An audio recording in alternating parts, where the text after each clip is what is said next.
Hello dear students, welcome to digital learning platform ओविंसम international school. मेरा नाम है दीपक तंवर और आज हम करने वाले हैं क्लास 11th हिस्ट्री का जो चैप्टर हमारा चलते चलते चलते पूरा हो गया था, और उसी चैप्टर के आज हम करने वाले फाइनल क्वेश्चन एंड आंसर।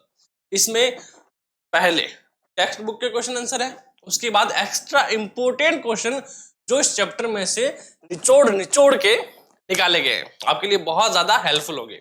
और अगर आप मुझे या इस वीडियो को पहली बार देख रहे हो तो इस चैनल को सब्सक्राइब जरूर करें, क्योंकि यहाँ पर मिलता है आपको class 6 to 12th complete NCERT course without any paid subscription.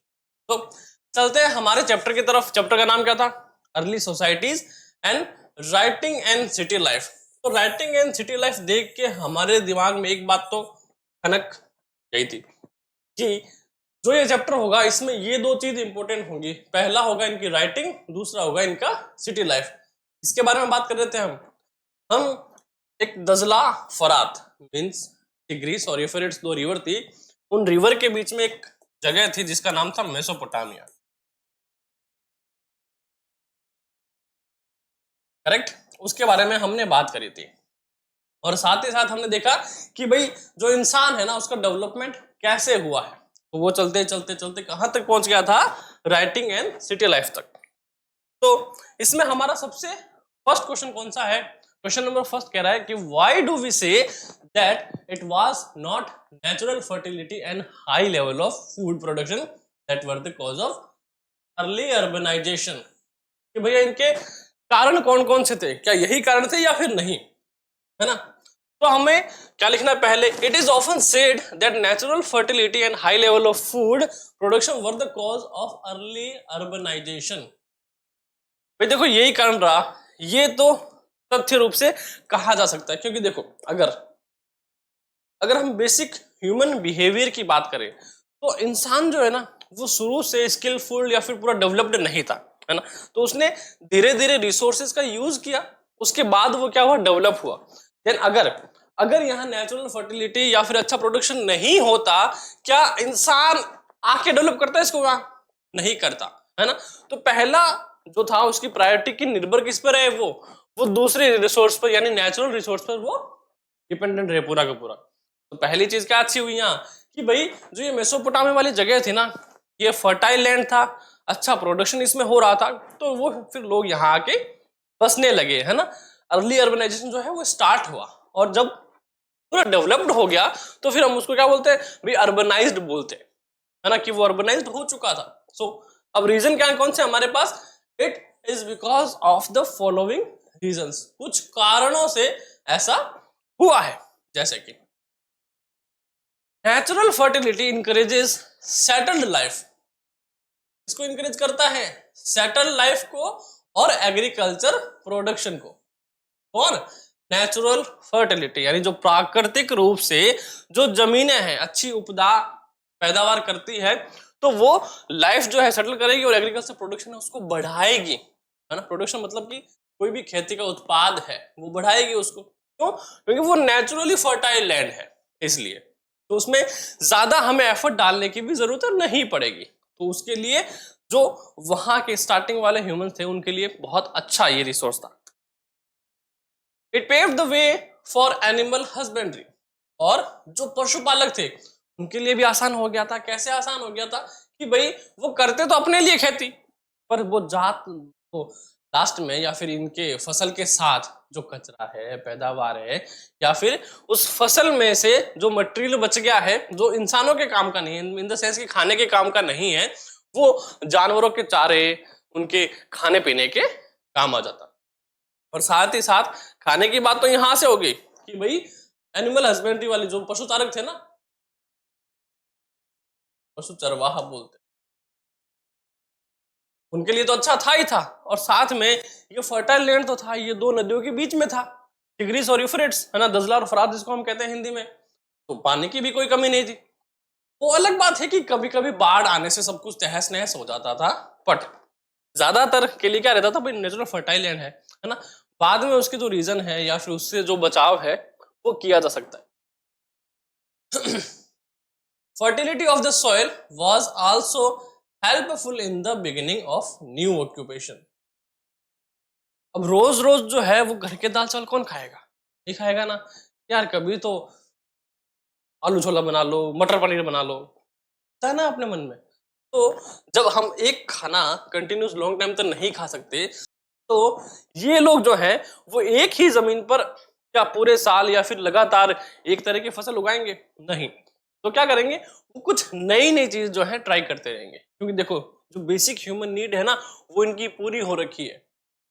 इंसान जो है अपनी नीड तक तब तक भागता है जब तक वो श्योर ना हो जाए कि हाँ ये मेरी जो नीड है, बेसिक नीड, रोटी कपड़ा और मकान, तब तक मुझे मिलता रहे, अदरवाइज उसके लिए भागता रहेगा। अब जब उसको मिल रहा है तो क्या करेगा? वो दूसरी चीजों पर फोकस करना शुरू कर देगा। तो यहाँ पर पैदावार तो इनकी हो रही थी, खाना पीना और घर वर का प्रॉब्लम जो है वो सॉर्ट आउट हो गया था। अब बची बात फसल की। तो क्या करते? अलग अलग फसलें जो है वो ट्राई करते, और ट्राई करते तब क्या बता भाई ये है, थोड़ा यहाँ बेचे वहां बेचे, खाए कि नहीं खाए। तो उस चक्कर में क्या होता? नए ऑक्यूपेशंस, नए ट्रेड जो है क्या होते? डेवलप होते, नए बनते, इवोल्यूट होते। Flourishing trade and commerce is also another major factor for urbanisation.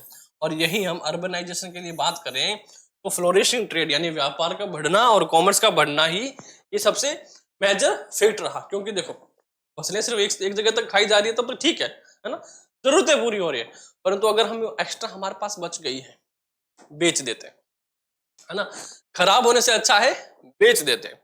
अब इस पे अगर मैं पूरा डीप में जाऊं तो चीजें देखो बहुत अलग हो जाती है। जैसे कि देखो इंसान ने क्या सोचा, स्टार्टिंग में बताता हूं आपको जनरली मैंने सिनेरियो। इंसान ने सोचा कि देखो पैदावार हो रही है, हम पूरा पूरा खा रहे हैं, ठीक, अगर मैं पैदावार बढ़ा दूं तो क्या करूंगा? मैं लंबे टाइम तक चीजों को बचा सकूंगा। ये उसने पैदावार बढ़ा दी। तो जब पैदावार बढ़ी तब धीरे धीरे क्या बढ़ रही है? जनसंख्या भी बढ़ रही है, बढ़ रही है ना। यूं तो नहीं है कि समय के साथ सिर्फ पैदावार बढ़ रही है, जनसंख्या सीमित है, नहीं, जनसंख्या भी बढ़ रही है, पैदावार बढ़ रही है।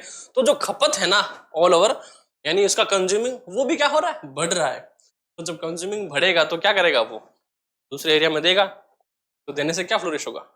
जो ट्रेड है और ट्रांसपोर्ट के वो रीजन्स हैं वो डेवलप होंगे। तो ऐसे करते करते अब इंसान क्या सोचता है? इंसान ये सोचता है कि यार अभी मैं इतना कर रहा हूं ना, मतलब अगर मैं इसको बढ़ा लूं, बढ़ा के सेविंग कर लूं, तो उस टाइम तक क्या हो जाएगा? मेरे पास बहुत सारी चीजें हो जाएगी, है ना। पर ये नहीं जानता कि उस टाइम तक तू भी तो बढ़ेगा, तेरी फैमिली भी तो बढ़ेगी, तो जो तुमने सेव किया है ना वो ऑटोमेटिकली वहां कम पड़ जाएगा। तो ताउम्र जो इंसान है उस चीज के लिए हमेशा भागदौड़ करता ही रहता है। फैक्ट है ये। सो नेक्स्ट है the development of art of writing and administration played a very critical role in the development of urbanization। अब देखो आर्ट और राइटिंग के क्षेत्र में, है ना, इनके फील्ड में हमने क्या नोटिस किया इस चैप्टर के अंदर? इस चैप्टर के अंदर हमने नोटिस किया कि भैया ये सारे वेल सेटल्ड है। Well settled in the sense कि यूं नहीं कि कोई भी आगे कुछ भी लिख के चला गया, नहीं। जब ये ट्रेड कर रहे थे, इन द सेंस कि जब ये बिजनेस कर रहे थे,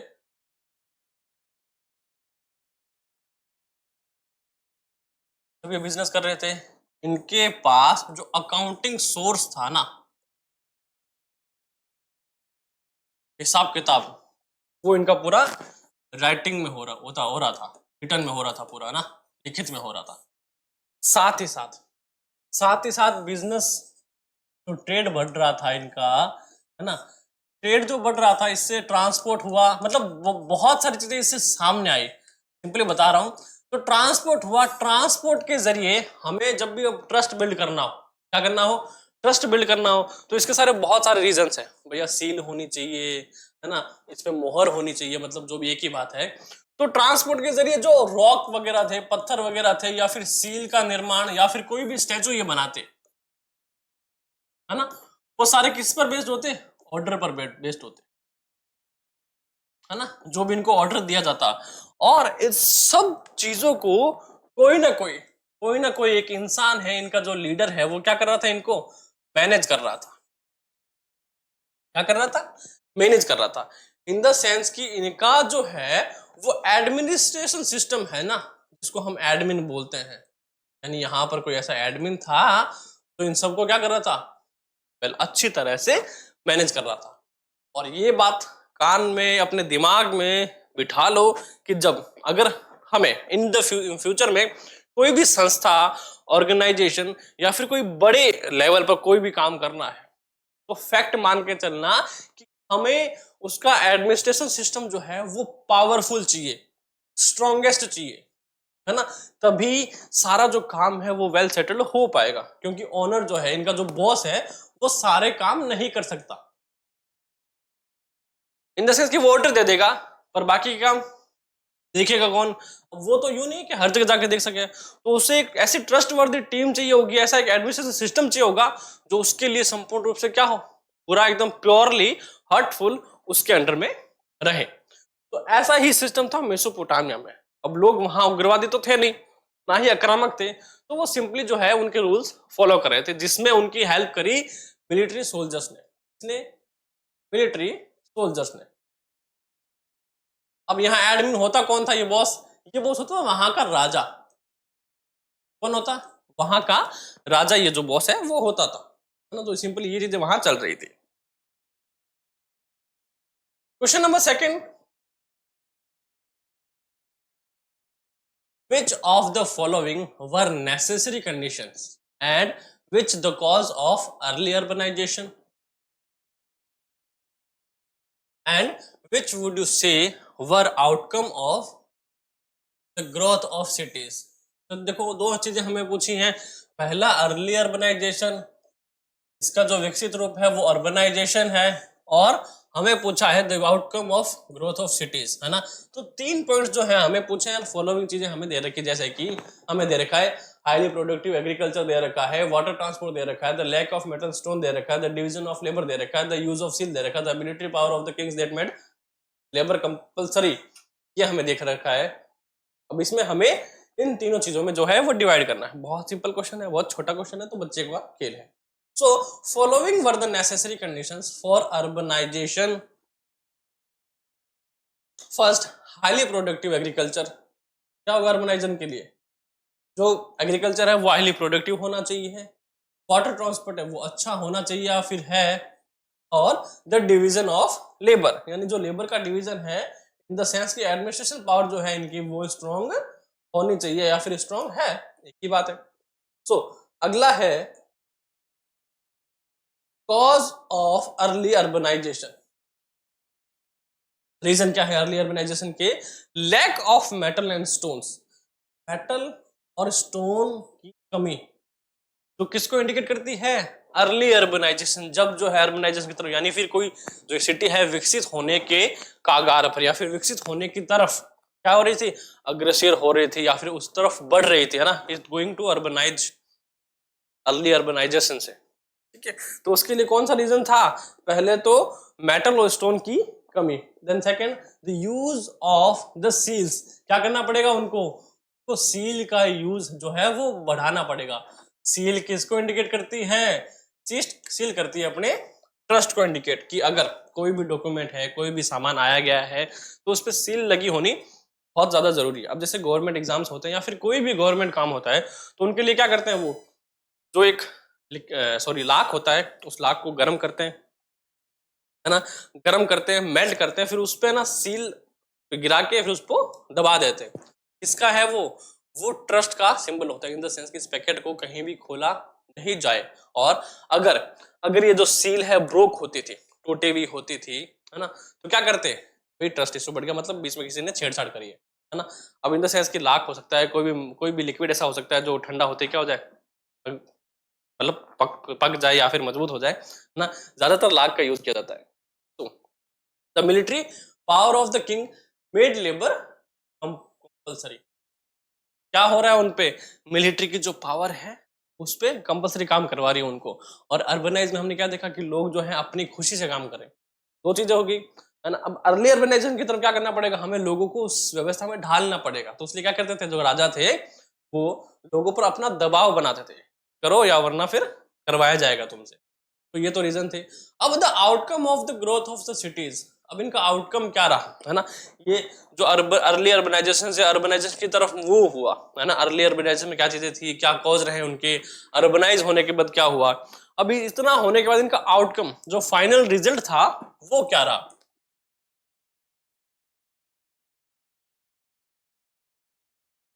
तो वो देखो दो चीजें बहुत इसमें अच्छी रही। पहली कौन सी है? पहली है एफिशिएंट ट्रांसपोर्ट सिस्टम, यानी जो दजला फरात दो नदियां थी टिग्रिस एंड एफ्रेट्स, उनमें ट्रांसपोर्ट सिस्टम और trade and service develop. Trade and services, अब सर्विसेज में कुछ भी सर्विसेज हो सकती है इन द सेंस की ट्रेड से रिलेटेड, सामान को पहुंचाया, है ना, सामान रखा, गोदामों की सर्विस, या फिर जो स्टोरेज का है, जो भी मतलब, है ना, तो ट्रेड एंड सर्विस है वो अच्छी डेवलप्ड हो गई। अब जब ये दो चीजें हुई, क्या होगा?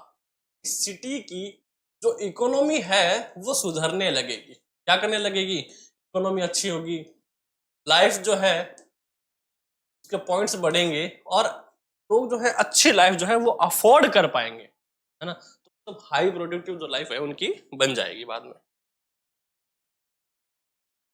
Question number 3, why were mobile animal herders not necessarily threat to town life? देखो कहता है कि मोबाइल हर्डर जो है वो टाउन लाइफ के लिए थ्रेट क्यों थे? सिंपल सी बात है ना, ज्यादा नहीं सोचना। तो थ्रेट इन द सेंस कि मोबाइल एनिमल हर्डर का मतलब क्या है? मोबाइल इन द सेंस कि ऐसे पशु चारक जो घुमंतु थे, अर्थ घुमंतु, वाव, घूमने वाले घुमंतु पशु चारक। अब ये थोड़े क्या होते थे? ये थोड़े अग्रेसिव होते थे। क्या होते थे?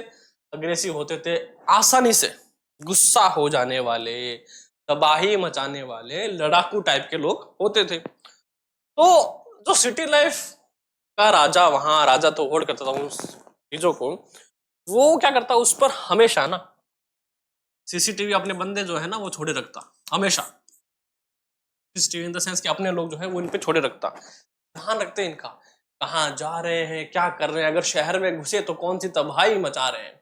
तो ये क्या थे? अग्रेसिव टाइप के।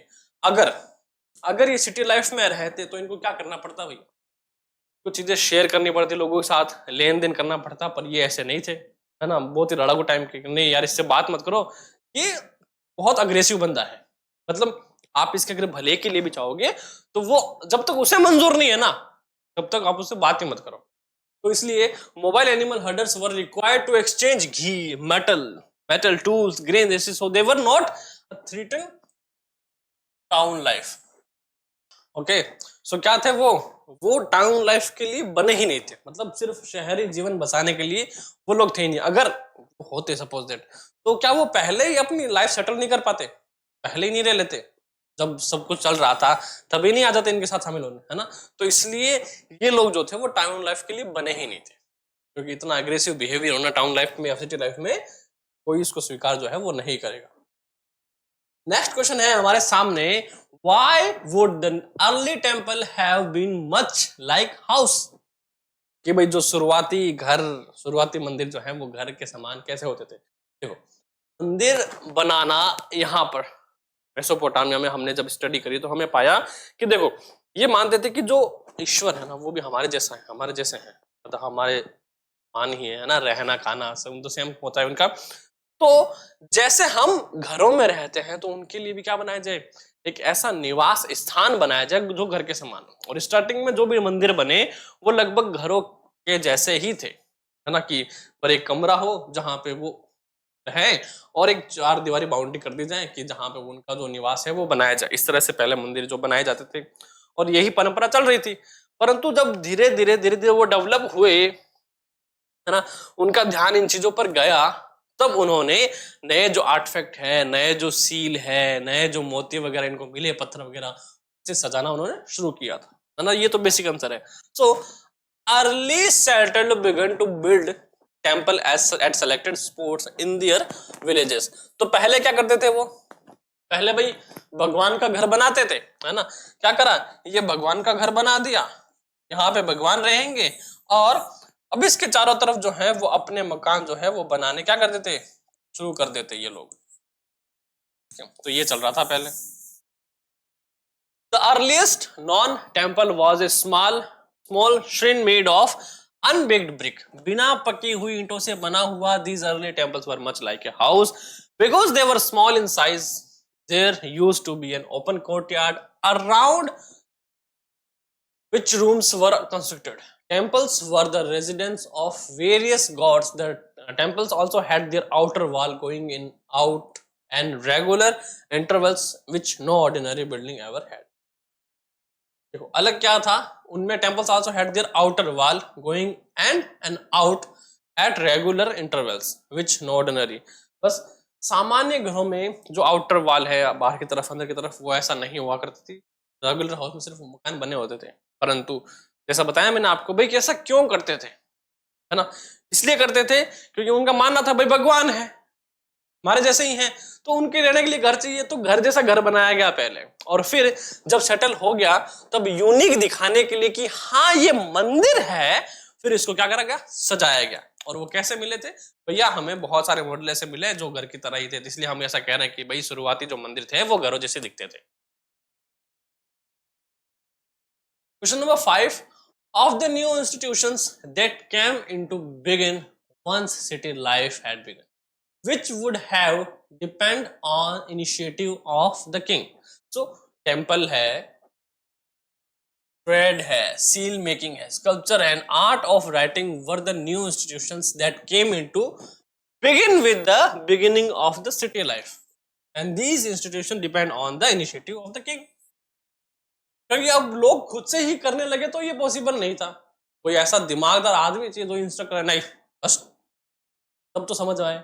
अब अगर एक भेड़ों का कोई झुंड है वो अपने आप से यूं थोड़ी होगा कि नहीं हम अपने आप से मतलब जो है अपने बाल काट ले आराम से जाके धूप में बैठ जाए, नहीं बैठेगा ना वो। अगर एक तरफ धूप एक तरफ छांव है तो भेड़ों का झुंड जहां चल रहा है ना वो वही चलता रहेगा। यूं नहीं थोड़ी कि नहीं धूप है थोड़ी धूप लगा लेता हूँ मेरी ऊन खिली खिली हो जाएगी, है ना, थोड़ी फ्लोरिश हो जाएगी मेरी ऊन है, सॉफ्ट हो जाएगी, थोड़ी सोचते थे, ऐसा नहीं सोचते थे ना, तो वो बेड़चाल वाला सिस्टम था। और यह तो टेम्पल है, ट्रेड है, सील मेकिंग, स्कल्पचर है, ये सारे लीडिंग अथॉरिटी के थ्रू हुए सारे। अब जैसे 100 आदमी है कोई, है ना, उनमें से 30 आदमी जो है वो सोच रहे हैं क्या भाई मंदिर बनाएंगे, और उस 30 आदमियों को अगले 20 आदमियों की जरूरत है, किसके लिए, मंदिर बनाने के लिए। तो जब तक ये 30 आदमी 20 आदमियों को एकजुट करेंगे तब तक इसमें से 10 क्या होंगे, जा चुके होंगे। ऐसे में वो चीजें होना पॉसिबल है क्या, नहीं। परंतु यदि अगर यहां पर राजा आ जाए, यहां 100 आदमी हैं और राजा को केवल 50 आदमियों की जरूरत है मंदिर बनाने के लिए, वो क्या करेगा, वो इन 100 को क्या करेगा, इंस्ट्रक्शन 100 के 100 चलो मंदिर बनाओ।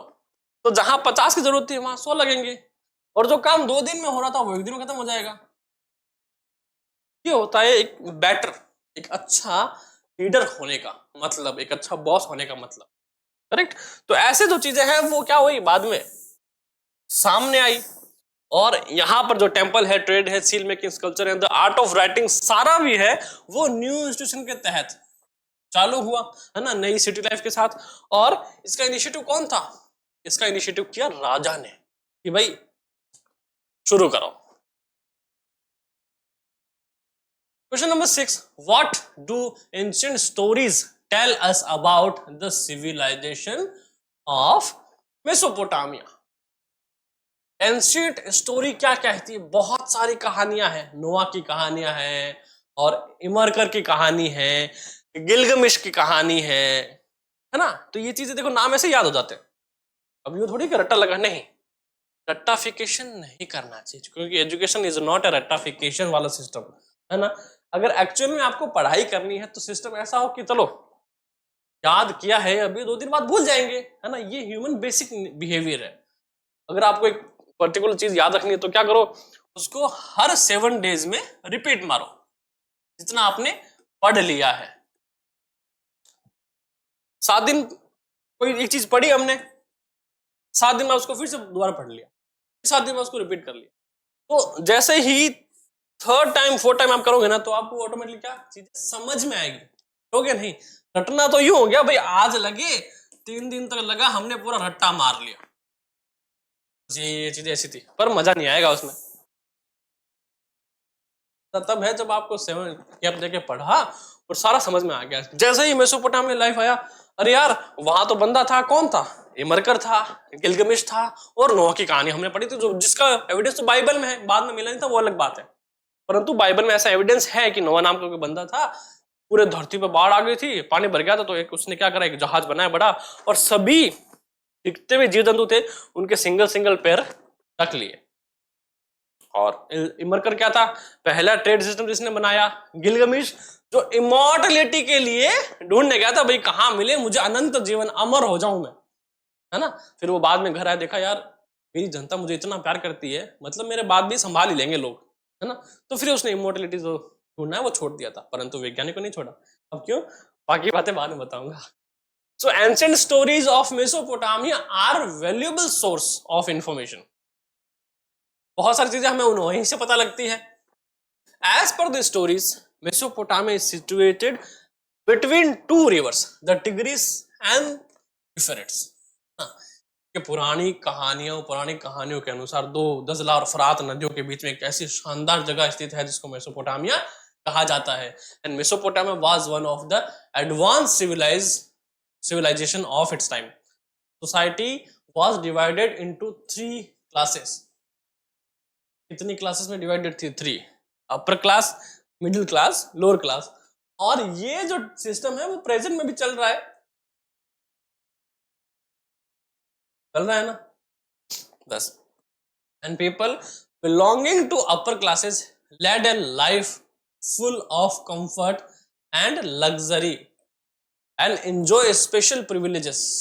प्रिविलेज मतलब क्या होता है? अधिकार,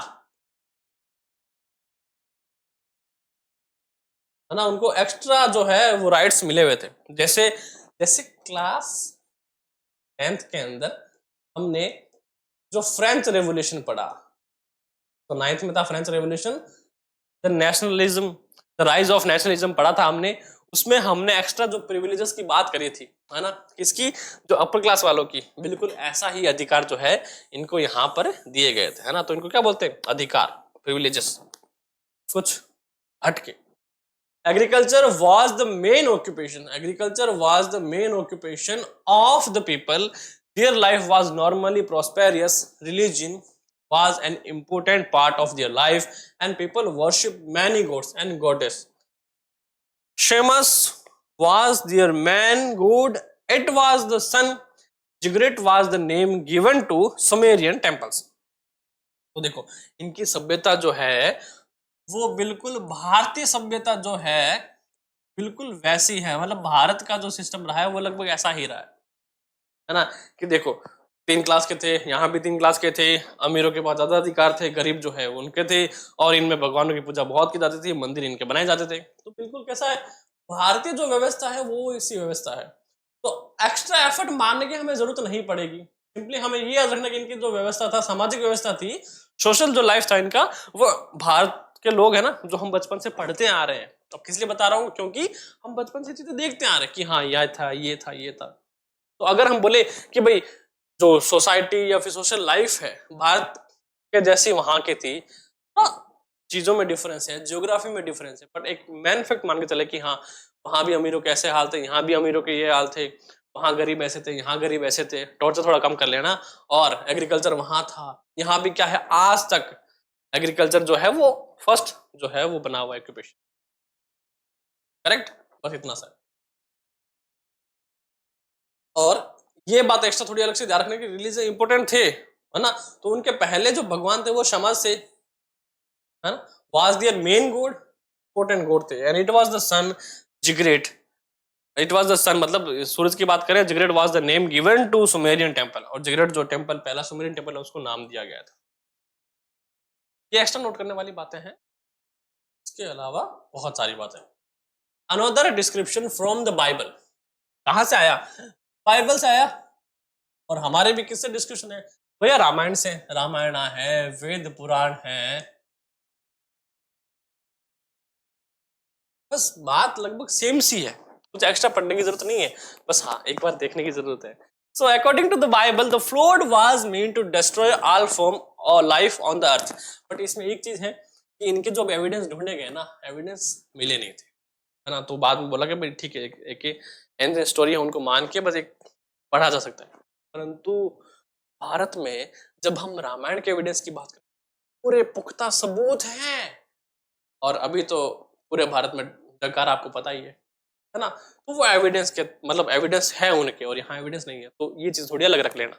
सो Bible, the flood was meant to destroy all form of life on the earth, however God choose a man, Noah. इसको चूज किया भाई, जो ईश्वर थे इन्होंने एक नोआ नाम के बंदे को सेलेक्ट किया, भाई हाँ तू सही है, तेरा दिल साफ है, सब कुछ कर लेगा। To ensure that life could continue after devastating flood, सब कुछ तहस नहस करने वाली जो फ्लोड थी ऑन द अर्थ, धरती पर। So Noah built a huge boat and ark, मतलब चप्पू और वो बना लिया। He took a pair each for all known species of animal and birds.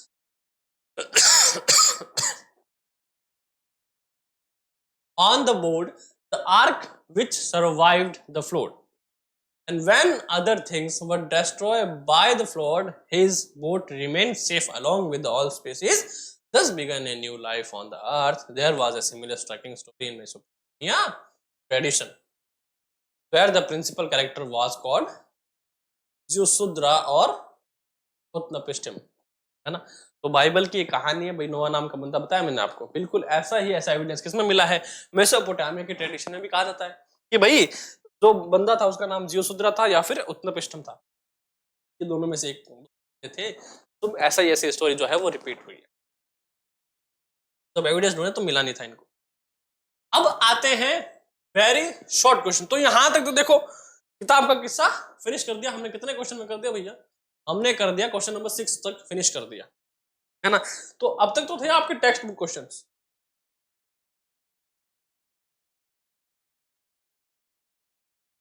अब जो है आपके साक्षात परम पूज्य आत्मज्ञानी दीपक जी क्वेश्चन आंसर लेके आए आपके लिए, है ना। तो ये शॉर्ट एंड स्वीट जो क्वेश्चन है वो चैप्टर में से निचोड़ निचोड़ के डाले गए, है ना। और अकॉर्डिंग टू सीबीएसई है, सो टेंशन लेने की जरूरत नहीं। ये नहीं सोचना कि सर अरे सीबीएसई में नहीं, रिपीटेड है और इंपॉर्टेंट है, पहले बता देता हूँ। सो क्वेश्चन नंबर फर्स्ट है, वेयर इज मेसोपोटामिया? इजी है सर, बहुत इजी है ना। पुराणों के अनुसार दो नदियां यूफ्रेट्स एंड टिग्रिस, उनके बीच में बसा हुआ एक शहर जो है बहुत ज्यादा सिविलाइज्ड है जिसका नाम मेसोपोटामिया है। So Mesopotamia is in the Republic of Iraq.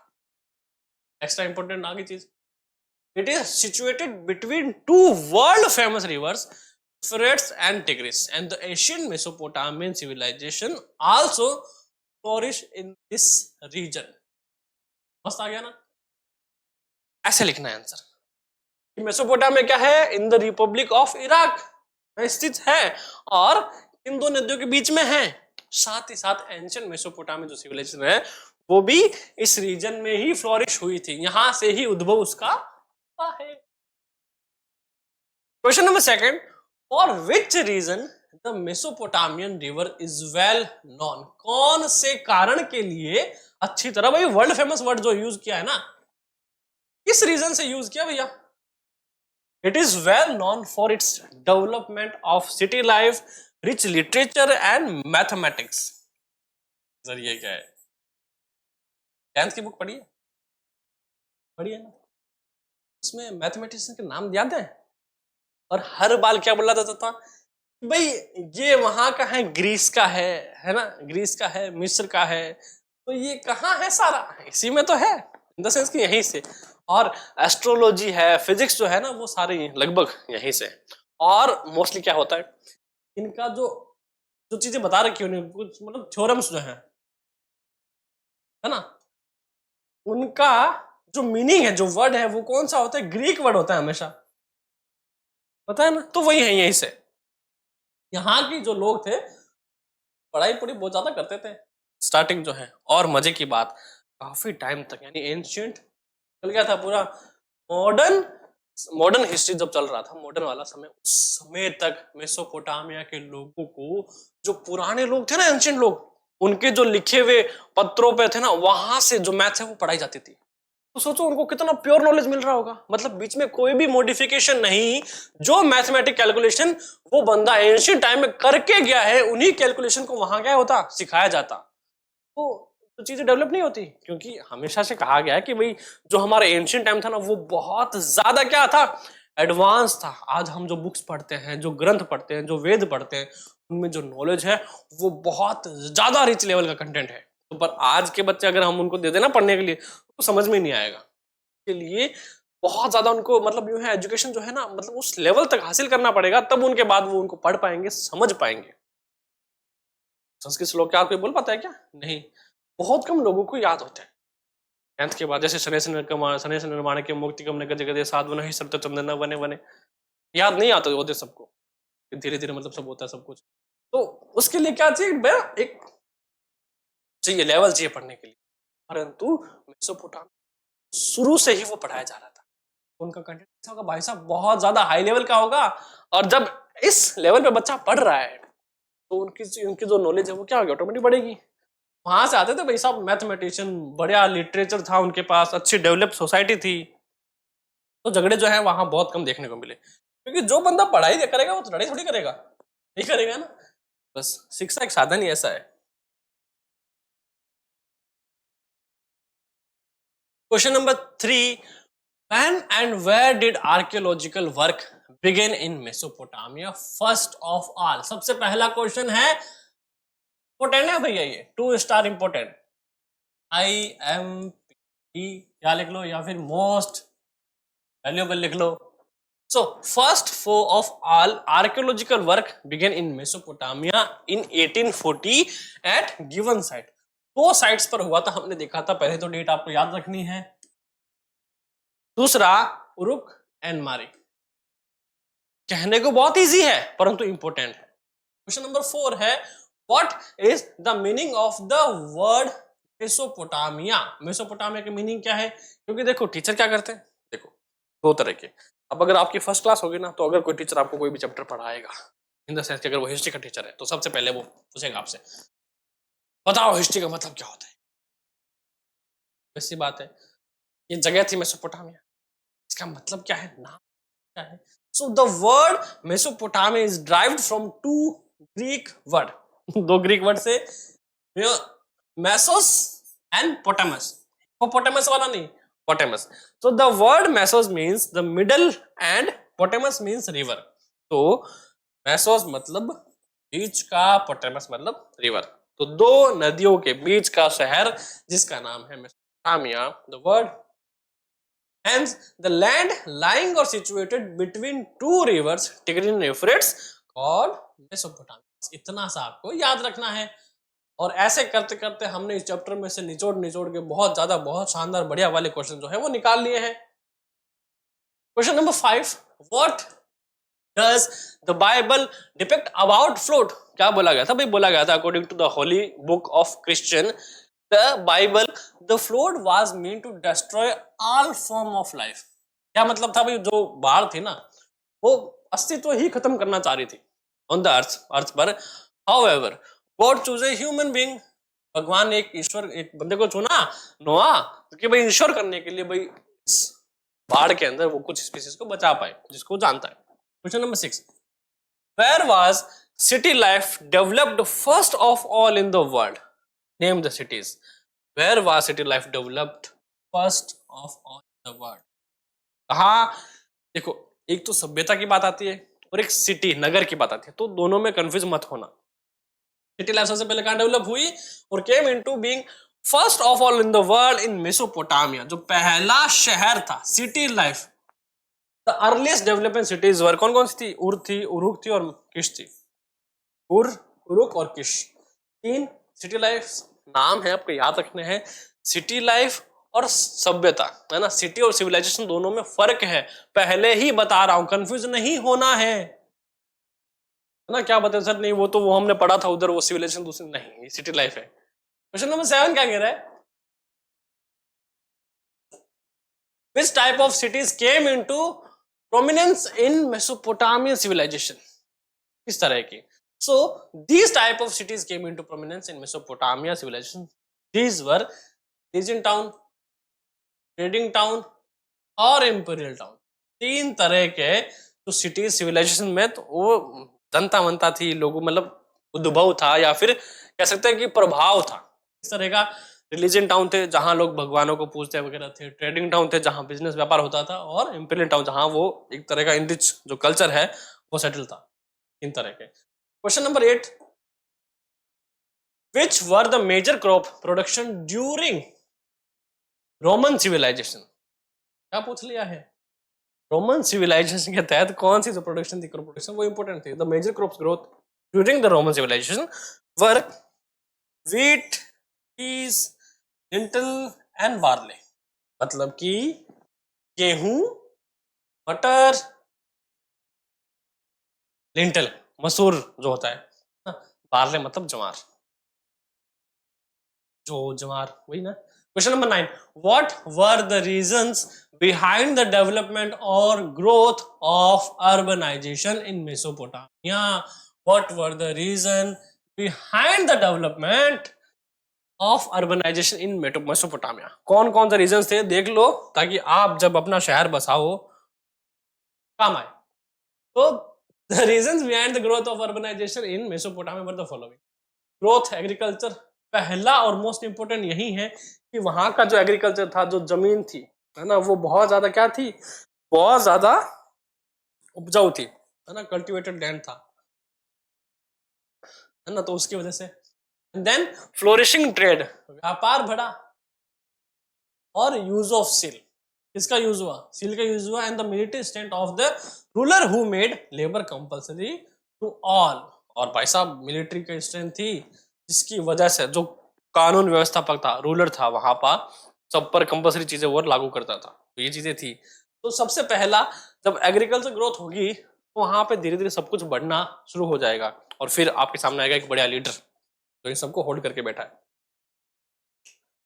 Question number 10, when did ancient town begin to flourish in Mesopotamia? When did ancient town begin to flourish Mesopotamia? So the ancient town flourished in Mesopotamia dated back to Bronze Age. पहली बात क्या है, bronze as में था, second C 3000 BCE।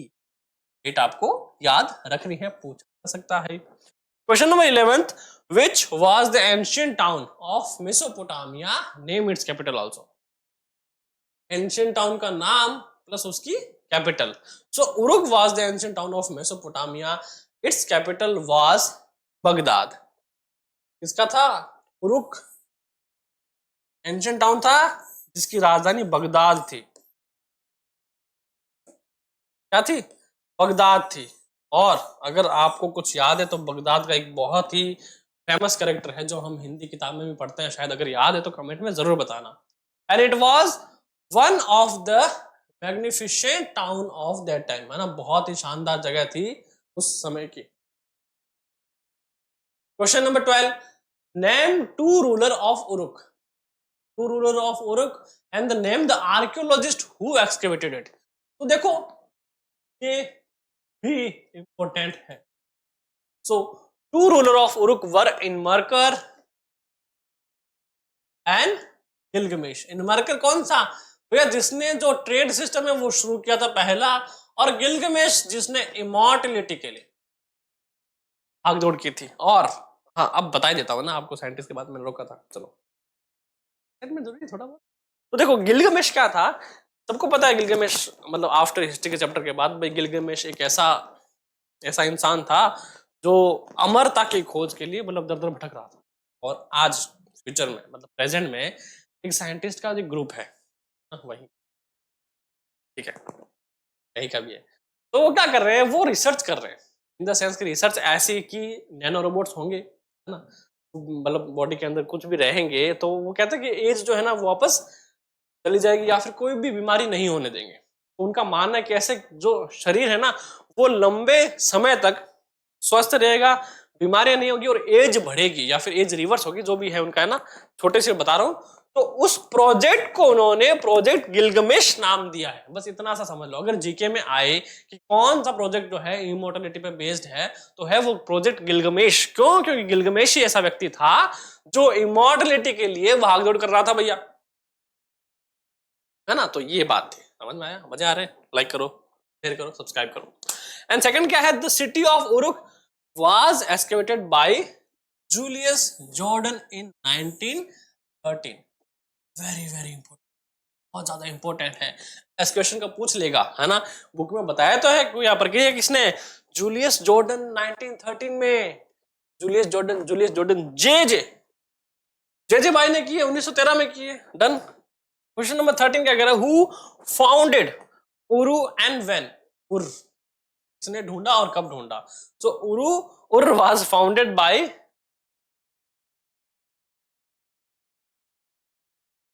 Mason पेड़ा, है ना।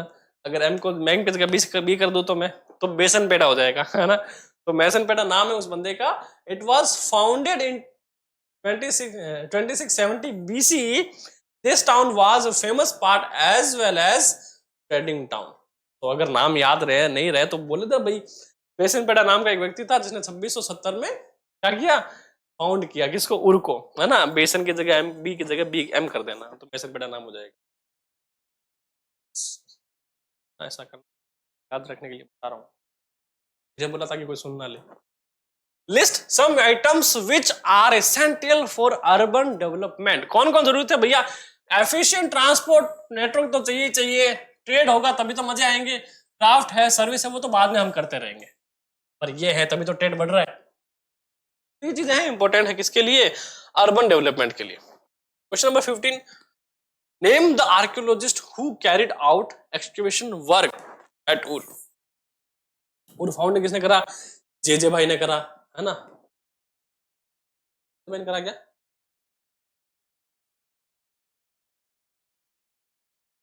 जे भाई ने करा, मेसन पेड़ा ने करा, मेसन पेड़ा ने किसने। तो name the archaeologist who carried out excavation work at Ur, तो उसका नाम था, देखो मेसन पेड़ा लिखा, नाम हो गया, बस इस भाई ने किया था क्या, फाउंड किया था। यहाँ एक्सकैवेशन की बात हो रही है तो कौन था, यहाँ था J.E. Taylor, sir Leonard Woolley, R.C. Thomson and H.R. Hall carried out excavation work at Ur. तो भैया 1 2 3 और 4, ये 4 बंदे थे जिन्होंने मिलके एक उर नाम की जगह थी वहां पे एक्सकैवेशन किया था। हालांकि बुक में हमने नोटिस नहीं किया, परंतु यहाँ नोटिस करेंगे क्योंकि ये इंपॉर्टेंट है। तो ऐसे जो है चीजें इंपॉर्टेंट ढूंढ ढूंढ के ना निचोड़ निचोड़ के निकाली गई हैं आप बच्चों के लिए। Question number 16, what do you know about मारी। मारी के बाद में क्या जानते हो आप, मारी was a famous town of Mesopotamia. ठीक है, बहुत बढ़िया, सारे टाउन है सबके बारे में ये लिखना है, फेमस था, एक लाइन तो ही। This city flourish between 2900 BCE to 1759 BCE. It was destroyed by Akkad ruler Sargon in 2315, but he gained her lost glory after 2000 BC when it was made the capital of Amorite Empire. Amorite Empire के बाद उसमें क्या कर दिया, हो गया था, परंतु इतना जानते हैं कि दिस सिटी फ्लोरिश कब हुआ था, 2900 से 1759 के बीच में, और डेस्ट्रॉय किसने करा था, अक्कद ने, रूलर ने करा था। उसके बाद वापस रीबिल्ड किया गया कब, 2000 BC के बाद, और इसका जो कैपिटल है वो किसको बनाया गया, अमोर्टी एम्पायर को बनाया गया। When it was made the capital of Amorti, ठीक है, इसको अमोर्टी एम्पायर की कैपिटल बना पढ़ने में। 17, who was the famous ruler of Mari, कौन था फेमस रूलर, तो द फेमस रूलर ऑफ मारी was जिम्रिलिन, who constructed a beautiful place, was spread over 204 hectare and having 260 rooms। क्या था वो 260 कमरों वाला, लाइब्रेरी तो नहीं थी ना, देख के बताना जरा। Question number 18, where is Nimrod, by which name Nimrod was also known as, by whom and when it excavated. So Nimrod was a famous town in Mesopotamia. देखा ना मैंने, बोला था ना, कोई भी टाउन है मेसोपोटामिया का दो नाम उसका was a famous town in Mesopotamia, क्योंकि जितने भी पूछेगा ना आपसे फेमस टाउन ही पूछेगा। फैक्ट ये है, फैक्ट ये नहीं कि हर टाउन फेमस था, नहीं पूछेगा तो आपके फेमस वाले ही पूछेगा। It was situated on the southern bank of the river Tigris. ये इंपॉर्टेंट है। कहाँ था? अभी साउथर्न बैंक की तरफ था टिग्रिस रिवर के। In ancient period it was also known as Kalhu. किसके नाम से? कलू के नाम से जाना जाता था। This town was first excavated by Henry Austen Layard in 1845। इसके द्वारा एच ए लैड इन 1845 द्वारा ये एक्सक्यूट किया गया था। Question number 19। सारे क्वेश्चन इंपॉर्टेंट है, पढ़ना, थोड़ा एक बार रीड करना, सब कुछ समझ में आ जाएगा। और पहले सुन लो ध्यान से। Who founded Nimrod? देखो पहले पूछा था भाई निमरोड कहाँ था और किस नाम से निमरोड को जाना जाता था और किसने एक्सकेवेट किया था। तो निमरोड कहाँ था भाई? मेसोपोटामिया था, साउथर्न बैंक की तरफ टिग्रिस रिवर पर, ठीक है। और एंशियंट पीरियड में इसको कलू के नाम से जाना जाता था और एच ए लेयर द्वारा 1845 में इसको खोजा गया था। और वही पूछे कि फाउंडर कौन था निमरोड का and where was it founded? कहाँ? So Nimrod was founded by Shalmaneser first. Shalmaneser first द्वारा फाउंड किया था 1905 बीसी में। And this city was also made the capital of his empire by another ruler Ashurnasirpal के द्वारा। And in 880 BC में क्या करेगा इसको उसकी कैपिटल बनाया गया। किसके द्वारा? असुर नारिशपाल के द्वारा। ये नाम जो है ना रिपीट, हमारे लिए नाम थोड़े अलग होते हैं, इनके लिए अलग है। Question number 20। What did Mesopotamian tablet contain? When were this tablet written? तो उसके अंदर है क्या भैया? डायग्राम से। So the Mesopotamian tablet contain only symbol and numbers and this tablet contain the sign symbol of fish, bread leaf and were written around 1200 BC के आसपास इसको लिखा गया था। क्या है? ओक्स है, क्रेन है, फिश है, नंबर ऑफ बोट्स है ना, नंबर्स वगैरह हैं, तो बनाएंगे, साइन बनाएंगे, सिंबल बनाएंगे, वही इस पे लिखा है। कब की है? 3200 BC की। Question number 21। What do you know about the script used by Mesopotamias? भाई क्या जानते हो इसके बारे में? तो the Mesopotamian script was pictographic. इसका मतलब क्या होता है? इसका मतलब है कि चित्र, मतलब डायग्राम के साथ लिखा गया स्टोरी। जैसे स्टोरी अपने हिंदी में फट जिसको बोलते हैं ना, आपने सुनी राजस्थान कल्चर में ना, राजस्थान हिस्ट्री में, हिस्ट्री कल्चर के अंदर पढ़ते हैं जो ट्रेडिशन के अंदर, तो उसमें फड़ का वाचन होता है। जो फड़ तो होती है उसमें क्या होता है? कपड़े पर उन जिन भगवानों के बारे में वाचन है उनके बारे में तस्वीरें, डायग्राम बने होते हैं और नीचे उनके बारे में लिखा होता है ना, तो फड़ के साथ वाचन किया जाता है। तो वैसे ही जो है पिक्टोग्राफिक है, इसका मतलब कि चित्रों के साथ उनका एक्सप्लेनेशन किया गया हो। It represented sign, symbol and pictures to depict object. It was around 2600 BC when a system of writing known as cuneiform करके लिखा गया, इसको cuneiform बोलते हैं, बताया था ना। Question number 22। Which was the earliest language known to Mesopotamia? पहली लैंग्वेज के बारे में पूछ रहा। By which language was it replaced? बड़ा ही हॉट टॉपिक है। The earliest language known to Mesopotamia is Sumerian. पहली कौन सी लैंग्वेज थी? सुमेरियन थी। And this was replaced by Akkadian language around 2400 BCE. पहली सुमेरियन थी और जिसको अकेडियन लैंग्वेज के बाद लैंग्वेज से रिप्लेस किया गया था 2400 BC में। Question number 23। What is the meaning of cuneiform? पता था क्यूनिफॉर्म आ गया और क्यूनिफॉर्म का यहाँ हमने मीनिंग पूछ लिया। So the word cuneiform is derived from two Latin words. These words are cunis, meaning wedge, and form, meaning shape. So thus the wedge-shaped symbol which represent the syllable and sound of word is called cuneiform. Question number 24. What were the main social classes of early cities? Three classes थी: upper class, middle class, lower class. How was the Mesopotamia society divided? So society was divided into three classes. These classes included upper classes, middle classes, poor या फिर lower classes. देखो ये जो question है और ये दो क्वेश्चन है दोनों सेम सेम है ना, एक जैसे ही है, पर उसको थोड़ा घुमा के पूछा गया तो मैंने दोनों शामिल कर दिया ताकि आपको समझ में आए। पर सेकंड ऊपर बढ़िया सा। So the upper class consisted of priest king and officials, and the middle class consisted of traders, business वाले भाई साहब, merchants, बेचने वाले, लैंडलॉर्ड, जमीनें जिनकी हैं, and while the lower class consisted of peasants, काम करने वाले, किसान, मजदूर और दास, सबसे क्या था, कंसिस्टेंट था। तो हमें पता लगा कि यहाँ पर अपर क्लास का मतलब कौन से, प्रीस्ट, किंग, ऑफिशियल्स हैं, और मिडिल क्लास मतलब ट्रेडर्स हैं, मर्चेंट है, लैंडलॉर्ड, और लोअर क्लास मतलब पीजेंट है, लैंडलॉर्ड और स्लेव्ड है, लेबर से मतलब। सो क्वेश्चन नंबर 25, क्वेश्चन ज्यादा नहीं है, ज्यादा बोर नहीं करूंगा मैं, थोड़े से और है फिर फिनिश करते हैं। What was the status of women during early states. So सबसे इंपॉर्टेंट क्वेश्चंस हैं, हर बार हर इतिहास में जब भी आप इतिहास पढ़ोगे, जहां तोड़ थाड़ मार वगैरह होगी, वहां पर महिलाओं का इतिहास एक बार पढ़ लेना कि वहां पर उस समय महिलाओं की जो स्थिति थी वो कैसी थी। सो अब देखो यहां पर फ्रेंच रेवोल्यूशन की बात करें अगर हम, उस वो तो बाद में हुआ था, ये तो उससे पहले की बात है, उनसे ज्यादा काफी अच्छी कंडीशंस में यहां महिलाएं थी।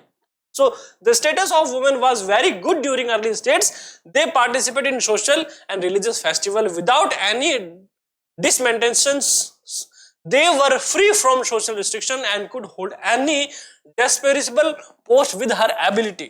है ना, इतना शानदार। देखो ये बात मुझे सबसे अच्छी लगती है कि जिस फ्रेंच रेवोल्यूशन में और early nation rise of nationalism में हम पढ़ते हैं कि महिलाओं की स्थिति कितनी खराब थी, अरे कोई रिस्पेक्ट नहीं करता, और यहां देखो जब कि उससे पुराना है कैसे रिस्पेक्ट हो रही है, मतलब कि उनको इनसे सीखना चाहिए कुछ। Question number 26, which two things indicate that only a few Mesopotamians could read and write? कौन सी थिंग्स इंडिकेट करती है? So two things indicate that only a few Mesopotamians could read and write, बहुत कम है। So 1.300 signs were available to read and write. It was very lengthy procedure. So reading and writing of these signs were very complicated. नहीं था क्या? देखो सी कुर आई मा, सी korma, uniform symbols हैं, इनको पढ़ना हर किसी के बस के बात नहीं थी, और जो इनको पढ़ता था, देखो सिंपल सी बात है, जैसे अभी क्या होता है कि भाई जिसके पास बढ़िया अच्छी डिग्री है, अच्छा एक्सपीरियंस है, उसको बढ़िया जॉब मिल जाती है। तो वहीं इनके साथ था कि अच्छी डिग्री, इनका अच्छा पढ़ना आता हो, फ्लुएंट हो और अच्छा एक्सपीरियंस हो, तो उनको बढ़िया पोस्ट मिलती थी, शानदार शानदार वाली, है ना। पर पहले इतना रिस्ट्रिक्शन नहीं था, बस जिसको ये पढ़नी आती ना ले जाओ भाई गवर्नमेंट जॉब, है ना। तो उस वक्त भी बहुत कम ऐसे लोग थे जो को पढ़ पा रहे थे, ये सिंबल्स होते बहुत हार्ड थे। Which was the center of main urban institution? So temple was the main center of urban institution where all king of things related to daily uses of the commoners were carried out. हाँ सारी चीजें जो है इकट्ठा होती थी, temple मंदिर को क्या पवित्र मानते थे, इसलिए वो सारा जो कुछ काम है अपना इकट्ठा वहीं करते थे, आगे सप्लाई करते थे। So in spite of natural fertility, agriculture was the subject to hazards. Why? In spite of natural fertility, agriculture was the subject to hazard. भाई हमने ऐसा पढ़ा है क्या कि एग्रीकल्चर करना क्या हैजार्ड का है? एक बात करी थी मैंने कि जब नदी में बाढ़ आ जाए तब, है ना, कंडीशंस ऐसी थी। तो in spite of natural fertility, agriculture was subject to hazard because river Tigris was overflowed during particular month of the year, है ना, किसी पर्टिकुलर मंथ में जो टिग्रीज रिवर थी हर साल ओवरफ्लो हो जाती थी, and the river often change its course which cause water suffering its scarcity in particular region. और फिर पानी का बहाव आपको पता है जिस तरफ झुकेगा उस तरफ बढ़ जाएगा। तो ऐसे में वो क्या करते थे, तहस नहस कर देती थी। ये कहते हैं कि इन स्पाइट ऑफ फर्टिलिटी हैजार्ड की तरह थी। 29 how did the chief increase their influence? ये बात है भाई, कैसे जो चीफ हैं वहां के इन्फ्लुएंस करते हैं। अरे भाई देख मैंने ये बोला, फिर बोला हाँ सर क्या बात बोल दिया आपने, मैं तो आपसे इन्फ्लुएंस हो गया, है ना, अनुयायी बन गया मैं आपका। So during the warfare those chiefs who emerge as victorious distributed their loot among their followers and also took prisoners from defeated groups and employed them as their guard. So thus the victorious chiefs increased their influence by the need of their followers and showing kindness toward the defeated. फर्क है, फर्क है, फर्क है, कैसे फर्क है? तो देखो अब अभी क्या होता है, मतलब जब हम हिस्ट्री पढ़ते हैं, राजा गया, लूटा, मारा, खुद का लिया है, ऐसा नहीं था। यहाँ पर जो भी चीफ होते थे ना, जैसे कोई लूट का माल आया है, पहले क्या करो, एक छोटा हिस्सा जो है थोड़े थोड़े हिस्से सब में बांटो, तू रख, तू रख, तू रख, तू रख, तू रख। क्या हो रहा है? ट्रस्ट बिल्ड हो रहा है ना। और जो ले रहे हैं ना इसको, वो इसके क्या है, अंडर हो रहे हैं कि भैया अरे यार हमारे राजा कितने चीफ कितने अच्छे हैं। दूसरा, जो भी जितने भी वो स्लेव्स वहां के लेके आया ना, जो भी स्लेव्स लेके आया उनको यहाँ पर एम्प्लॉयड करेगा। अरे काम करो मेरे लिए, पैसा मिलेगा। हाँ तुम्हें रोटी नहीं मिल रही थी, यहाँ तुम्हें पैसा मिलेगा। तो जो वहां से लाया है ना, उनके प्रति जो किंग का ट्रस्ट है ना, मतलब उन लोगों का ट्रस्ट है किंग के प्रति, बढ़ जाएगा। यार ये कितना अच्छा है यार, इसने हमने किडनैप कर दिया, लोग मार देते हैं, ये मारता नहीं है। ट्रस्ट बढ़ा ना, ट्रस्ट बढ़ा, लाइफ सिक्योरिटी जो बढ़ी कि भाई ऐसा राजा सबको मिलना चाहिए। बॉडीगार्ड बन जाते हैं उनके, भैया हम सपोर्ट में फुल, आपकी टेंशन ना लो, है ना। तो ऐसे करके उसका जो इन्फ्लुएंस है वो कर लेता राजा। ऐसे ऐसे सब करना चाहिए, मजे आते हैं यार। क्या ही कर रखा है मारकाट में। Question number 13. Which was the earliest temple town of Egypt? How did it become reliable? So Uruk was the earliest temple town of Egypt. It became reliable from the depiction of armed heroes and their victims. जैसी जब बढ़ेगी, खुद की security कर रहे हैं, किसके लिए? आर्म्ड हीरोज एंड विक्टिम्स के द्वारा। तो 31 question number, why was literacy rate so slow in Mesopotamia? भाई पढ़े लिखों का कम क्यों था?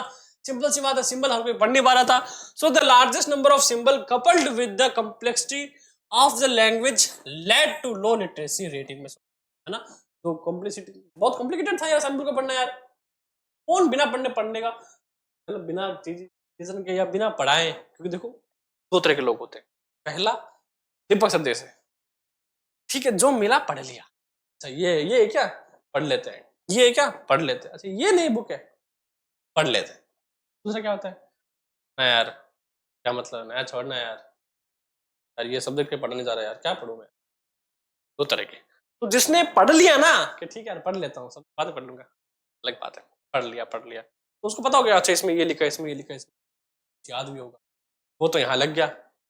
और जो नहीं, छोड़ ऐसे करके वो रह गया। तो इस तरह कॉम्प्लिकेटेड चीजों को किसी ने हाथ ही नहीं लगाया, इन द सेंस कि वैसा ही है। Question number 32, which type of family system was prevalent in Mesopotamian society? So a nuclear family system was prevalent in Mesopotamian society. This type of family comprise a man, his wife and children. तो उसका बच्चे होते, खुद आदमी होता, wife होते, ऐसा करके न्यूक्लियर फैमिली वहां रहती थी। अभी फैमिली के टाइप्स भी होते हैं, बारे में पढ़ना आप या पढ़े होंगे आपने। Question number 33, how many type of slaves were there in Mesopotamian society? कितने तरह के थे भैया? So these type of slaves were there in Mesopotamian society. नहीं पढ़ा होगा आपने चैप्टर के अंदर, पर सुन लो, जाके अलग अलग जगह दे रखा है। पहला वॉर प्रिजनर्स, दूसरा children sold by their parents, and third debt trap person, यानी person who were not able to pay back to their loan. So पहला वॉर प्रिजनर्स, कोई भी जंग लड़ी वहां पर लोग प्रिजनर्स थे, उनको बना के अपने स्लेव बना लिया। Second, children sold by their parents, यानी ऐसे पेरेंट्स जो गरीबी के नाते किस कारणों से अपने बच्चों को बेच देते थे। वो ऑन डेप्ट ट्रैप्ड पर्सन, यानी अगर कोई पर्सन जो है वो लोन नहीं चुका पाता, उसको बेटा आजा, अब तो इतने साल तक मेरे यहाँ काम करेगा, तब तेरा लोन खत्म हो जाएगा, है ना। तो ये व्यवस्था वहां चल रही थी। Question number 34, what were the modes of entertainment of the people? सब जगह सब कुछ अच्छा नहीं होता, कुछ चीजें बुरी भी होती है। So, what were the mode of entertainment of the people? So, the various modes of entertainment of the people were dancing, dance था, सिंगिंग था, प्लेइंग फ्लूट था, hunting of wild animal, watching wrestling, सब कुछ था यहाँ। और TV को छोड़कर बाकी सब कुछ था ना, खेल कूद के साधन थे, गाना गाते, डांस करते लोग, शिकार करते जानवरों का। So, name some famous temples constructed by the people of early cities. The main templates constructed by the people of early cities following नाने अन्नू इनकी इनाना, नाने अन्नू इनकी नाना। अरे ये तो वो वाली बात हो गई, गोलवा में बोलता है नानू नानी नैनो, है ना, बोलता है तुषार कपूर, नाना नानी नैनो। नाने एनो इनकी नाना, नाने एनो इनकी नाना, नाने एनो इनकी नाना, है ना, ये टेम्पल थे people of early cities. Question number 36, which type of community resided in Mari kingdom? तो कम्युनिटीज ऑफ द फार्मर्स, क्या देता ना, farmers and pastoralists resided in Mary Kingdom. Most of the kingdom was covered by pastoralists. और अगर आपको इसकी PDF चाहिए ना, तो देखो टेलीग्राम का ग्रुप है, ग्रुप नहीं है, चैनल है, किसके नाम से? Winsome digital learning. हाँ, लिखा हुआ नहीं मिलेगा आपको सब कुछ, इन द सेंस कि हैंड रिटन नहीं मिलेगा, ये सारा प्रिंटेड जो मैंने तैयार किया ना वो सारा आपको पीडीएफ के रूप में मिल जाएगा, बस ये बोर्ड नोट जो है वो आपको नहीं मिलेंगे। तो अगर चाहिए तो वहां ग्रुप में जाके कमेंट मारो, और हाँ इसके सबके लिंक डिस्क्रिप्शन में दे रखे हैं, तो वहां आपको मिल जाएंगे, कोई no tension no worry. Question number 37, who built a beautiful palace at Mari? How many rooms were there in this place? So a great place of Mari built by Zimri-Lin भाई ने बनाया था, कब से? 1810 to 1716 के बीच, and there were 260 room. कितने कमरे थे? 260 कमरे थे, और spread over an area of 2.5 Hector में ये फैला हुआ था। बड़ा ही शानदार पैलेस था। क्वेश्चन नंबर 38 पे चलते हैं इस बात पर, what were the 3 unique characteristics of town planning of Mesopotamia? Hots important. So the 3 unique characteristics of Mesopotamian civilization. पहला, town were constructed according to pre-plan strategy. Important है। Baked brick were used for construction, and most of the houses were of single story having a courtyard. सबके जितने भी house है ना, सब में courtyard, मतलब कोर्टयार्ड था। और बेक्ड ब्रिक वर यूज्ड, पकी हुई ईंटें यूज की गई, इसमें मेसोपोटामियन सिविलाइजेशन में। और जो टाउन बना है वो प्री प्लान स्ट्रेटेजी के बाद बना है, जैसे हम देखते हैं किसके अंदर? सिंधु घाटी सभ्यता में, है ना, हमने देखा ना, मेहरानगढ़ जो है, मेहरगढ़ जो है वो जगह, तो बहुत सारी जगह ऐसी बनी हुई वेल प्लान। तो question number 39, which was the famous epic of Sumerian literature? देखो सुमेरी लिटरेचर का कौन था एक बंदा? प्रोजेक्ट गिलगमेश में जो गिलगमेश था ना, वो यही था। So the famous epic of Sumerian literature was Gilgamesh. It also occupies a unique place in the world of literature. मतलब बिल्कुल यूनिक प्लेस मिला इस गिलगमेश भाई को, क्योंकि इसका काम एकदम मोटिवेशन करने वाली स्टोरी है। मतलब ये चाहता था कि उसका परिवार क्या हो, उसका परिवार मतलब दर दर की ठोकर खाए, उसका जो रूलिंग एरिया है, उसका जो राज्य है वो ठोकर खाए। तो उसलिए क्या होता, भाई मैं हूँ, सब संभाल रहा हूँ, सबको संभालूंगा, इसीलिए अमरता की खोज में निकला था, परंतु मिला नहीं। पर जब वो खुद के ऐसे घर में ऐसे घूम रहा था, ऐसे टिक टिक करके घूम रहा था, तो उसने देखा भाई दीवार पे ना कुछ बढ़िया सी डिजाइनिंग वगैरह की हुई है। अरे यार ये तो मैं किसने किया? मेरे लोगों ने बनाया यहाँ के। किसके लिए? सम्राट की सेफ्टी के लिए, सेंस कि वो आपसे प्यार करते हैं। तो अगर आप चले गए तो आपके बाद इन परिवार वालों को संभाल ही लेंगे, है ना, फ्रेंडशिप। सो 14 है, when and how Gilgamesh was composed? So Gilgamesh was composed during 2000 BC in 12 tablets. It was written about Uruk ruler Gilgamesh who occupied the throne around 700 BC, 2700 BC, 2700 BC के आसपास है। इसने लिखा अपने बारे में।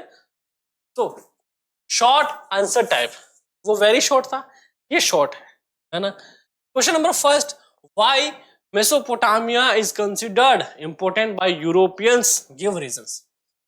Mesopotamia is considered important by Europeans, के लिए क्यों इंपोर्टेंट था? इस स्टोरी के चलते। बाइबल वाली जो स्टोरी थी ना वो बहुत ज्यादा एक्साइटिंग थी लोगों को पढ़ने के लिए। अरे ढूंढो सर इसका एविडेंस कहाँ है, इसलिए।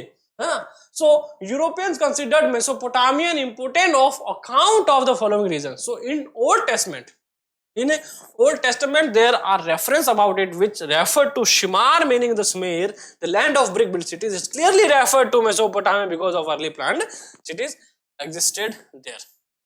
बता कि भाई पहले से जो है रेफर कर दिया। और European scholars and travellers refer to Mesopotamia as their ancient land. European जो लोग थे ना, तो ये हमारा एंशिएंट लैंड है। तो जब एंशिएंट लैंड, यार क्रेविंग आ रही बहुत ज्यादा, पढ़ना है मेरे को उसके बारे में, क्या है मेरे एंशिएंट इतिहास के अंदर, मैं भी तो जानूं, है ना। जैसे सोचते हो ना कि यार ये भारत में सभ्यता मिली, यार पढ़ते हैं यार, देखते हैं क्या था, लोग थे, बहुत मजा आता है पढ़ने में। तो बिल्कुल ऐसे ही इनको क्या पढ़ने में बहुत मजा। So archaeological discoveries also depict that Europeans had a keen interest in this region, है ना। डिस्कवरी और इनके सिलेबस में शामिल कर दिया गया। तो जब कोई स्टार्ट करता पढ़ना, अरे यार इतना शानदार चीज रहा है, क्योंकि इन राइटिंग एंड आर्ट वाला सिस्टम था ना, art city life and writing वाला, वो सबको ट्रिगर करता था। और फिर सबको प्राउड बोलते यार कितना अच्छा, यार हमारे यहाँ स्टार्ट होते, हम प्राउड करते हैं ना भाई, हमारी जो सबसे पुरानी सभ्यता रही भारत की रही, वहीं ऐसे यहाँ तक पुरानी सभ्यता में सबसे जो बेस्ट सिटी लाइफ रहा वो किस मेसोपोटामिया। इससे क्या लेवल एकदम बढ़ जाता है। क्वेश्चन नंबर सेकंड ज्यादा बोर नहीं करूंगा, थोड़ा सा और है, बस पढ़ लो, काम आएगा। अभी हमने इंपोर्टेंट कर लिए, देन एक नया सेशन करेंगे पूरा वन टाइम में, इसमें important questions, previous questions, MCQ सारे शामिल हो जाएंगे। फिर पढ़ने की जरूरत नहीं पड़ेगी आपको, मतलब रीजन थोड़ा कोशिश करूंगा, और आप भी कोशिश करना कि हाँ इसके करने के बाद एक बार खुद से रिवीजन कर लूं, ताकि जो पढ़ा है और सर ने दिमाग में घुसाया है ना, वो अपने दिमाग में अच्छी तरह सेट हो जाए, है ना, फिर भूलोगे नहीं इस चीजों को। तो how pictography script came to prominence, भाई कैसे उद्भव में आया। So the trace of written language has come up from Sumerian in Mesopotamia. They are dated back 3200 BC. It is believed that the written language was evoked by temple priests, who were assigned to look after temple independently by the king, and they had to keep the record of the expenditure and income of the temples. So they began to paint the item donated to the temples on clay tablet. In this they began to keep this record, and the temple of Uruk has revealed a list of 5,000 such tablets. They engraved the pictures like sign and numbers of auction fees etc. Now it became easier to remember the things. In this way the pictographic script came into prominence. क्या हुआ था भाई, जो पहले है ना राजा ने बोल दिया था भाई इंडिपेंडेंटली आप रन करो, जो भी होती थी इनकम, किसके मंदिर की इनकम होता, जो एक्सपेंस होता, मतलब होता लोगों को डोनेट करना, उनसे लेना, मतलब राज्य की जो पूरी इतनी फसल उत्पाद हुई पहले मंदिर में लाओ, फिर यहाँ से क्या हो गया सबको मिल जाएगी बराबर में, है ना। तो ऐसा सिस्टम नहीं था, वो तेरी है वो तेरी नहीं, ऐसे मिलता था राजा के द्वारा। तो जितने भी डोनेट किए जाते उसका सारा हिसाब किताब, इनकम कितनी आई कितनी गई, वो रखते थे प्रीस्ट वहां के। और जब कोई थिंग्स डोनेट की जाती है उनको पेंट कर देते, अच्छा ये यहाँ की मंदिर की संपत्ति है जो इसको डोनेट की गई है। और साथ ही साथ उसमें क्या करते थे, कलर कलर करके बढ़िया से, अच्छा ये डब्बा था, ऐसा डब्बा था। तो जब राजा देखता ना, अच्छा ठीक है डब्बा है, मछली है, वो है, ठीक है, तो इजीली क्या है उनके लिए रिकॉग्नाइज करनी बहुत आसान होती है ना, बजाय पढ़ने के। जब दोनों साथ में तो मजा ही आ जाता है। तो name any two French archaeologists who carried art excavation at Lagis. Describe in short about ruler.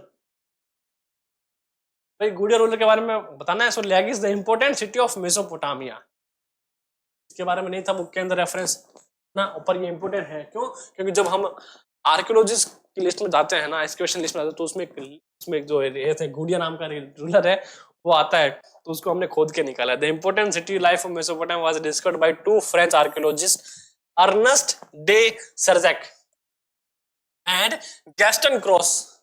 Gudia, the greatest ruler of Lagis, ruled from 2144 to 104 BC. He was very popular among his people due his religious deeds. किसके लिए? religious deeds के लिए important था, liberal attitude के लिए important था, and being justice lover ruler के रूप में important था, and he also contributed a lot the field of architecture and constructed many temples and several of his own statues. He also encouraged trade. As a result of his effort, promotion of trade, people became affluent during his reign, and this city began to lose glory after the death of, है ना। तो भाई साहब ने बहुत अच्छे अच्छे काम करे, अपनी जनता के लिए भी करा, लिबरल एटीट्यूड था, काम करवा रहे थे, खुद के स्टेचू बनवा रहे थे, और जो ग्रोथ इसके जिंदा तक हो रही थी, जिंदा रहते, वो इसके मरने के बाद सारी फीकी पड़ गई, है ना। तो ये जितने भी इसने काम करे ना वो आर्किटेक्चर के लिए बहुत ज्यादा हेल्पफुल है। क्या इतने बना दिए, मजा आ गया, है ना, मैंने कुछ को बताया। Question number 4, describe the status of women in Mesopotamia society. Women enjoy respectable position in society. They enjoy equal status with man in religion, religious and social affairs of life. या औरतें बहुत मजा कर रही थी, पूरी इंडिपेंडेंट थी, कोई दिक्कत नहीं थी। और फ्रेंच रिवॉल्यूशन की बात करें तब हम, यूरोप की बात करें तब हम, क्रांति के टाइम बहुत दबे हुए थे। So women were free to set up their own trade, भाई साहब, and could even keep slaves for either male और फीमेल। अपने लिए भाई कोई भी नौकरशाही रख सकते थे ये। And they were allowed to remarry in case of death of her husband. भैया आदमी अगर खत्म हो जाए तो वो दोबारा शादी भी कर सकती थी। And devadasi system was also prevalent in society but was not considered inimical to healthy social value. In case of the death of her husband, they became the custodian of his property. अरे property की पूरी मालकिन हो गई, है ना। अपन serial में देखते हैं ना कि यार, है ना, मतलब एक हस्बैंड ने अपनी वाइफ के नाम सारी प्रॉपर्टी कर दी, वाइफ ने हस्बैंड को टपका दिया, है ना। मैं नहीं कह रहा कि ऐसा हुआ होगा, पर हाँ क्या बोल रहा है कि इन case of death of husband, भाई अगर उसका आदमी खत्म हो जाए तो क्या होती थी, सारी प्रॉपर्टी उसकी वाइफ के नाम हो जाती थी। जबकि दूसरी जगह जब हम हिस्ट्री पढ़ते तो ऐसा नहीं देखते हैं ना, कि ऐसा नहीं था यार, प्रॉपर्टी किसको जाती, उनके बेटे को जाती, कोई दूसरा सुपुत्र होता उसको जाती। तो ऐसे करके क्वेश्चन नंबर 5, ज्यादा वक्त नहीं लेने वाला, बस एक दो क्वेश्चन और है ना। हाँ लास्ट, इसके बाद फिर मैप करते हैं अपने। So, the script of Mesopotamia helped the historians to throw light on this ancient civilization. Justify the statement. The script of Mesopotamia helped the historians to throw. बिल्कुल. The earliest language known to Mesopotamians was Sumerian, and it was replaced by Akkadian around 2400 BC. Gradually, the Aramic came. कौन सी language I? Aramic came into prominence by 1400 BC. The use of Aramaic became widespread by 1000 BC, and irrespective of the fact that there had originated a script in Mesopotamia, still the rate of literacy was very low. And this logic behind low literacy rate was there were more than 2000 symbols used to decipher. Besides, this language was itself very complicated, but truly speaking, the language of the Mesopotamia have given a very long way in helping the historians who, after carefully examining and analyzing it, flowed light on this ancient civilization. देखो जो language थी कैसे इसके फर्क पड़ा, इस पर light आई। पहले सुमेरियन थी, फिर अकद लैंग्वेज थी, उसके बाद जो एरामिक लैंग्वेज रिप्लेस हो गई, है ना। वो धीरे धीरे वो भी, उसमें भी दिक्कत क्या रही थी भाई, 2000 से ज्यादा सिंबल थे, पढ़ते पर कुछ पढ़ रहे थे, कुछ बोल रहे थे। तो ऐसे करते जब हम प्रेजेंट में जाते हैं, आर्कियोलॉजिस्ट देखते हैं वहां पे यार कुछ लोग ऐसे बोले, कुछ लोग ऐसे बोले, तो ऐसे करके उनके हिस्ट्री के अंदर लैंग्वेज पे फोकस पड़ता है, कल्चर के अंदर, लिटरेचर के अंदर फोकस पड़ता है। फिर देखते हैं अरे यार ऐसा रहा, तब जाके ये प्रेजेंट में थोड़ा ऐसा उपचुप चल रहा है मामला। आ गया भाई मैप स्किल बहुत ज्यादा जरूरी है, 10th में जरूरी है, 11th में जरूरी है, 12th में भी जरूरी है, बोर्ड में जाते हैं। So one of the map of West Asia mark and locate the famous cities of Mesopotamia. तो देखो मेसोपोटामिया सिटी कौन सी थी भाई, हमें पता है दजला और फरात। ये होगी टिग्रिस, ये तो क्या हो गई, टिग्रिस रिवर होगी, ये तो होगी यूफ्रेट्स रिवर के बीच में बसा हुआ शहर मेसोपोटामिया था। तो देखो ये क्या था, देख देते हैं क्या था। वैसे ये था मारी, बेबीलोन, उरुक, इंपॉर्टेंट था। उसके अलावा desert of Arabian, Persian Gulf, Mediterranean Sea, Black Sea, Caspian Sea, Aral Sea, desert of Arabia, Red Sea, है ना। और नदियां थी अरेबियन सी, इंडस रिवर। ये याद रखते ना, बस अपनों को ये याद रखना है। मेसोपोटामिया में कौन कौन सा था मेन भाई, उरुक था, मारी था, बेबीलोन था, है ना। जो इसके साउथर्न में बसे हुए थे 2 रिवर थे, टिग्रिस और यूफ्रेट्स, बस इतना ही बताना है। अगला देखो, on the map given below mark and locate the following first zone of agriculture. तो जोन ऑफ एग्रीकल्चर, एक सेकेंड, तो जोन ऑफ एग्रीकल्चर जितने में डॉट डॉट डॉट लगाए गए हैं, एग्रीकल्चर का जोन कौन सा था, देखो भैया ये टिग्रिस रिवर जा रही थी यहां से यहाँ, है ना, और ये यूफ्रेट्स रिवर थी। यहां पर से तो सारे इकट्ठे होती और यहाँ आके यहाँ इकट्ठे हो जाते। तो ये पूरा एग्रीकल्चर लैंड था हाई एग्रीकल्चर वाला, वो ये रहा, और कुछ में यहाँ पर रखेंगे, यहाँ पाड़ रहे। एंड देन अगला क्या पूछा, southern limit of zone rain feed agriculture. तो रेन फीड एग्रीकल्चर कौन सा था भैया, ये पूरा रेन फीड एग्रीकल्चर था, यहाँ से लेके यहाँ तक ये पूरा जितना भी था ये रेन फील्ड यानी बारिश पर निर्भर एग्रीकल्चर सिस्टम होता था। और दूसरा माउंटेन रीजन, तो देखो माउंटेन रीजन, यहाँ माउंटेन रीजन थी, यहाँ इसके पास माउंटेन रीजन थी, और ये पूरा जो है जहां पर भी ट्रायंगल बना हुआ है वो पूरा माउंटेन रीजन था। तो बेसिकली बात कौन सी है कि भाई खेती के लिए जो बहुत बढ़िया लैंड था वो यहाँ उसके साउथर्न रीजन में था, किसके, मेसोपोटामी एंड वाला हिस्सा, साउथर्न वाला हिस्सा। देन बाकी सारा रेन पर डिपेंड था, उसके अलावा वो बाकी सारे फॉरेस्ट है। बस इतना सा आपको याद रखना है। ऐसे करते आपका चैप्टर जो है वो हो गया है complete. Finally chapter first class 11th का हिस्ट्री का पूर्णतः समाप्त हो चुका है। सो नेक्स्ट चैप्टर में नेक्स्ट थिंग्स के साथ, इंपोर्टेंट चीजों के साथ फिर मिलते हैं। तब तक के लिए stay tune on Winsome digital learning platform. Keep learning, keep growing. जय हिंद। हाँ, सब्सक्राइब जरूर करना।